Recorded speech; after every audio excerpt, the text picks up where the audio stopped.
Welcome to week 16 out of 20, and yes, I am wearing the same clothes as the last video because I've just filmed the last video. I am doing 2-in-1 to make sure that you get the content, and also because life has been so busy, especially work at the minute, that today is filming day, so it is on the same day. Just thought I would clarify that.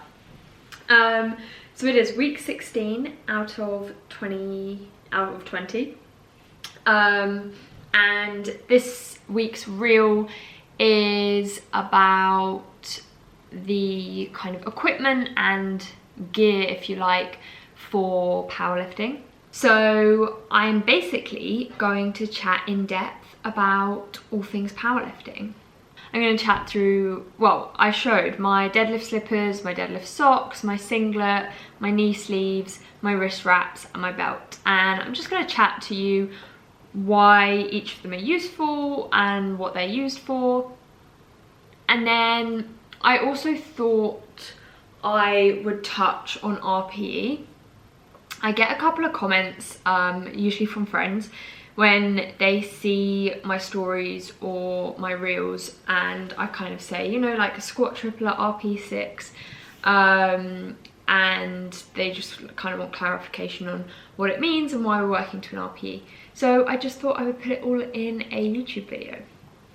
So I'm actually going to run through like squat, bench and deadlift and what like equipment we use for all three.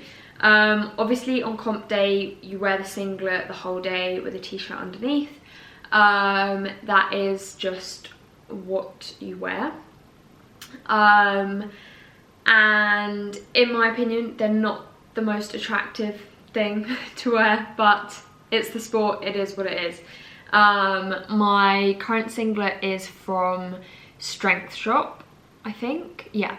And I usually have an SBD top underneath, because all my other tops are super baggy, so obviously it looks weird.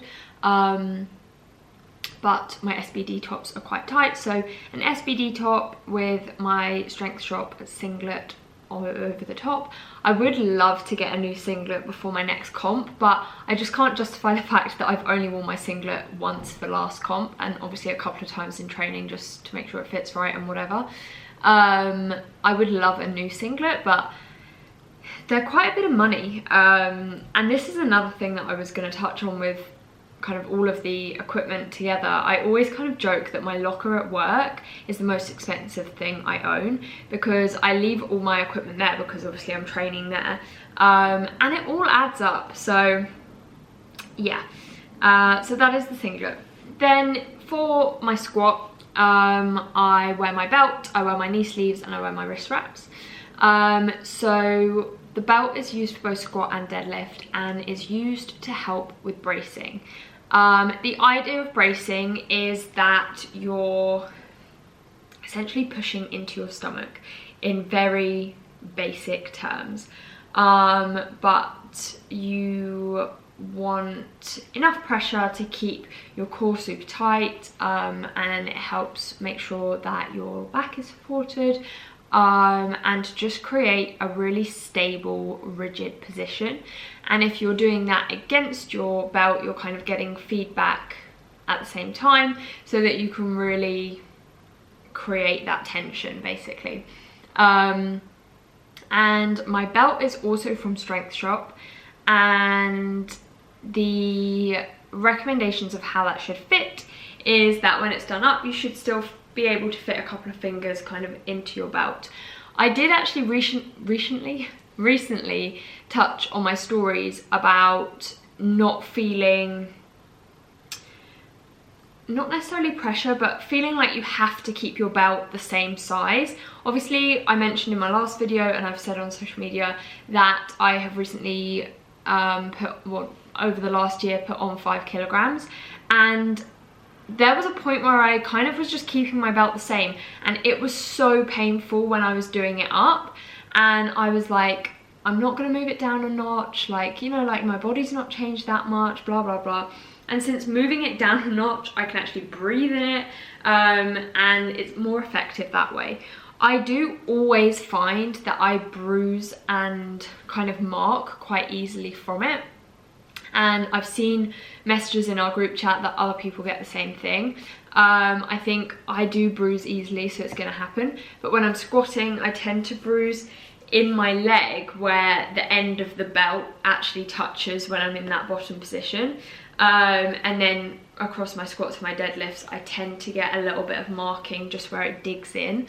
But yeah, I wear my belt. I wear my knee sleeves. Now these are an absolute nightmare to get on and off, but the stability that I feel in my knees, and obviously they work with compression, and essentially help you stand back up. That is not what they do, but you know, we're doing it like that. They basically provide compression, stability. They want to come into that straight position. They're very uncomfortable when you're bent, but they're not like pushing you up at all. I would say that you feel different squatting with and without. So it is worth the struggle of getting them on and off. I find that wearing leggings is a lot better than wearing shorts, because as soon as you sweat into your knee sleeves, they're there for good.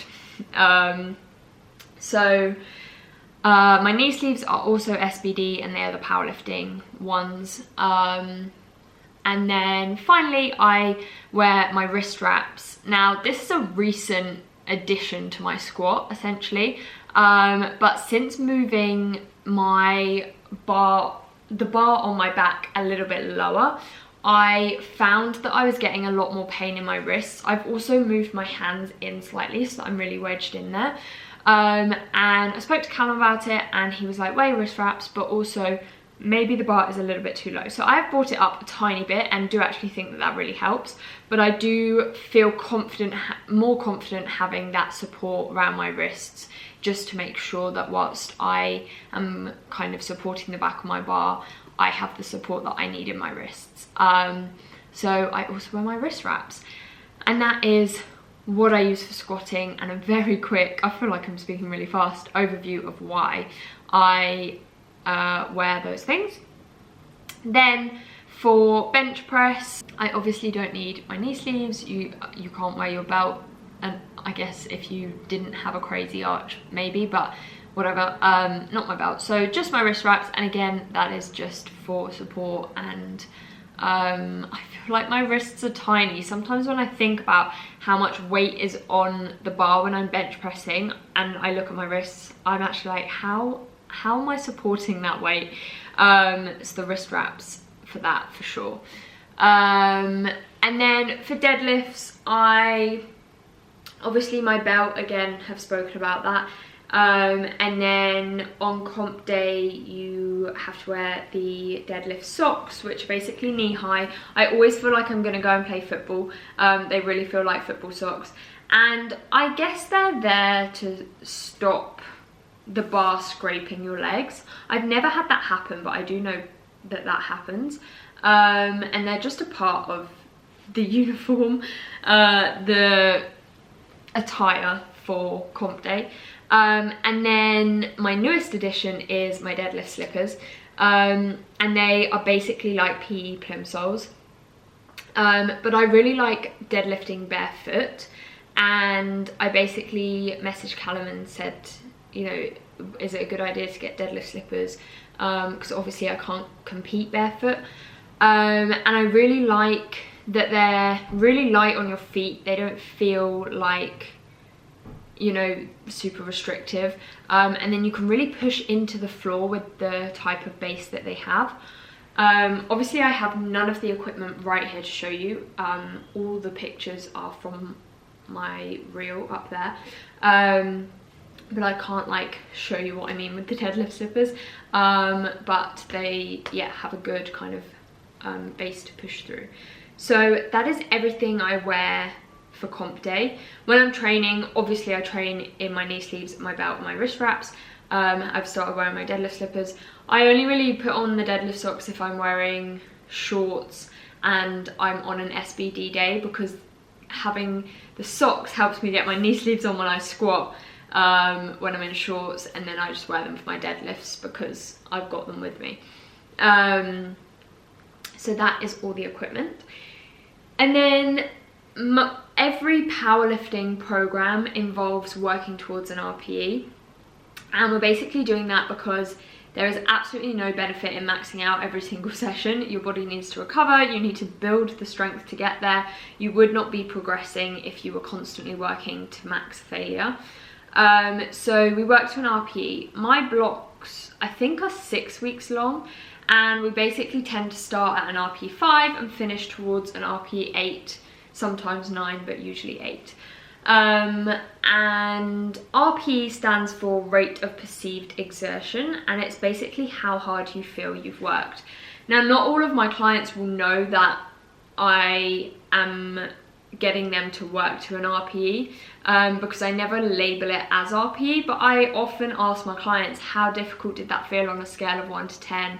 1 being you're sat at home watching TV, and 10 being you're about to fail.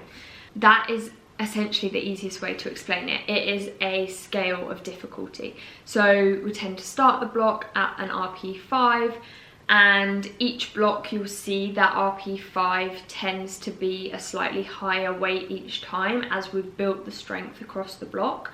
And then RPE 8 and 9 will tend to be where PBs come in, and an RPE 10 will be what you see on a 3rd attempt of comp day. So that is, again, a very quick, I think I'm being quite efficient with my words, that is a very quick summary of RPE, what it is, why we use it, and how it works. So hopefully this is a super speedy video. I had fun doing the reels for this as well. Yeah. That's what I wear when training, competing. RPE for training. Thank you for watching. Please give it a like, leave a comment, and share if you can. If you're not subscribed, please do. We are almost at the end of the series. It is almost my birthday. I will see you next week. Goodbye.